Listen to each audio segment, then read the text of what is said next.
5ই আগস্টে যেভাবে বঙ্গবন্ধু শেখ মুজিবুর রহমানের ভাস্কর্যগুলো ভাঙা হয়েছে, 32 নম্বর পোড়ায় দেওয়া হয়েছে, সারা বাংলাদেশের সব জায়গায় যেভাবে মানুষ মারা হয়েছে, আপনি দেখেন এনসিপি যারা নেতাকর্মী যারা আছে গোপালগঞ্জের জায়গায় কি অবস্থা হয়ে আসছে ওদের, আর্মি ট্যাঙ্কে ভাই পলায় আসছে।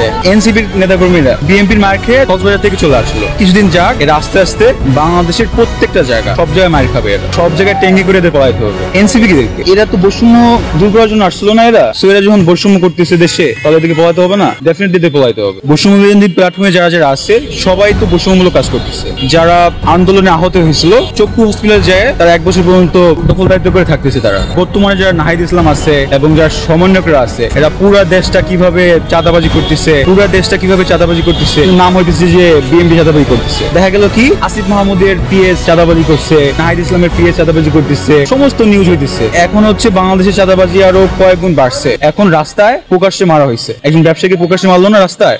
আগে কখনো দেখছেন রাস্তায় এরকম এভাবে প্রকাশ্যে এভাবে মারছে? অথবা কেউ যদি মারা যাইতো আগে, তারপর কিন্তু তাদের বিচার হইতো কয়েকজনকে অ্যারেস্ট করছে। যে তোফাজ্জলকে মারলো ঢাকা বিশ্ববিদ্যালয়ের স্টুডেন্টরা, কয়েকজন অ্যারেস্ট হয়েছে এবং কয়েকজনের ফাঁসি দেওয়া হয়েছে। কোন আপডেট জানেন আপনি? কিন্তু শেখ হাসিনার আমলে আবরার ফাদ মারা গেল, তারপরে কিন্তু ফাঁসি আদেশ দিছে কিন্তু সরকারে। কিন্তু 5ই আগস্টের পরে কিন্তু এরা কিন্তু হচ্ছে জেল থেকে আরো পলাইছে।